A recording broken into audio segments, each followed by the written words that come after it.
और मुझे वो बात याद आ जाएगी कि ये ठगमनवा की सरजमीन से रजवी नगर बना था, लेकिन माशाअल्लाह जिसका नाम ठगमनवा से रजवी नगर हुआ ये बरकत का सबब है। लेकिन आप यहाँ आकर के भी बरकत नहीं ले पा रहे हैं, आप खड़े हैं बिला वजह की तकलीफ। हालांकि आप जहां हैं सुन रहे हैं तो सवाब तो आपको मिल ही रहा है, लेकिन अगर आप बैठ जाएंगे तो माशाअल्लाह आपकी समाज भी बेदार हो जाएगी और बड़ा अच्छा माहौल बन जाएगा। देखिए हौसला बढ़ाना चाहिए, ठीक है। हमारे अलीम अंसारी साहब ने इतना अच्छा इंतजाम किया है। आप ये बताइए अगर बैठ के जलसे को कामयाब बनाइएगा तो कल कोई दूसरा और अकलीम पैदा हो, ताकि शादी के मौके से इतना बड़ा जलसा कराएगा तो दीन का काम होगा। आप आकर के बैठिए तो कम से कम अल्लाह तबारक व तआला आप सबको सलामत रखे। हजरत एक मर्तबा जरा धीरे से हाथों को लहरा के कह दीजिए तो सुभान अल्लाह। अच्छा माशाअल्लाह, जब धीरे इतना अच्छा बोले हैं तो एक मर्तबा जोर से कह दीजिए सुभान अल्लाह।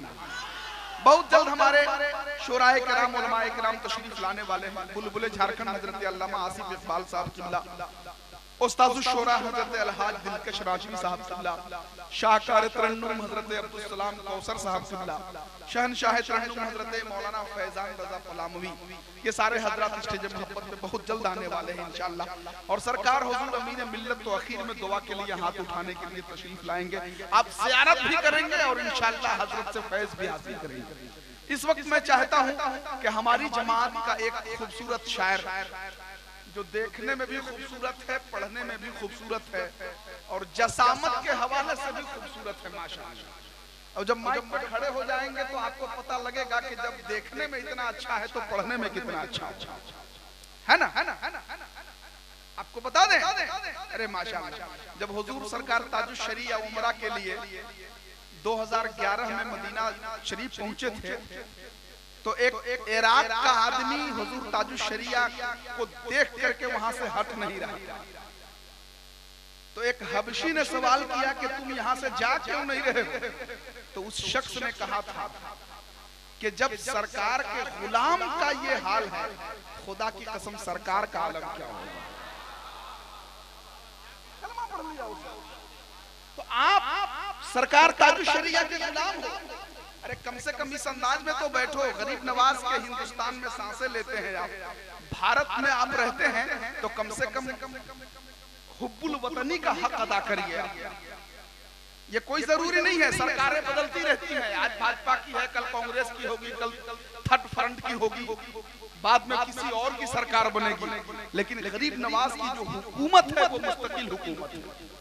एक शायर ने कहा कि 3G और नहीं 4G से चलता है, हमारा काम तो मौला अली से चलता है पूरे मुल्क में नेटवर्क मेरे ख्वाजा का, ये मुल्क ख्वाजा हिंदल वली से चलता है पूरे मुल्क में नेटवर्क मेरे ख्वाजा का, ये मुल्क ख्वाजा हिंदल वली से चलता है।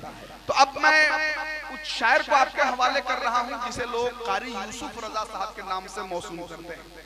बहुत अच्छा कलाम सुनेंगे इंशाअल्लाह। जिस तरह से हामिद रजा को आपने बेदारी भरे माहौल में सुना है, इंशाअल्लाह आप कारी यूसुफ रजा साहब को उसी रंगो आहंग में सुनने की कोशिश करेंगे, ये मुझे यकीन है।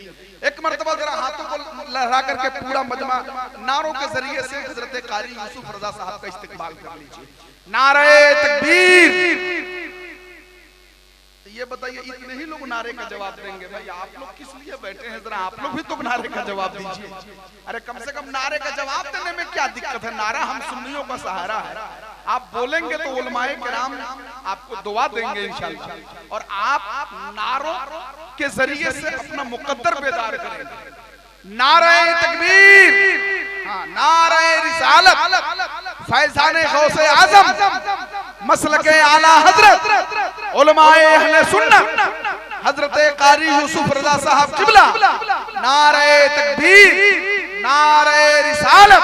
अब इस शेर के साथ हजरत कारी यूसुफ रजा साहब माइक पे तशरीफ ला रहे हैं कि बहरे उल्फत का उसे तैराक होना चाहिए, दिल फिदाए साहबे लौलाक होना चाहिए, सिर्फ जुमलों के तकद्दुस से नहीं हो पाएगा, नात सुनने के लिए दिल पाक होना चाहिए। अदब के साथ हजरत कारी यूसुफ रजा साहब माइक पे तशरीफ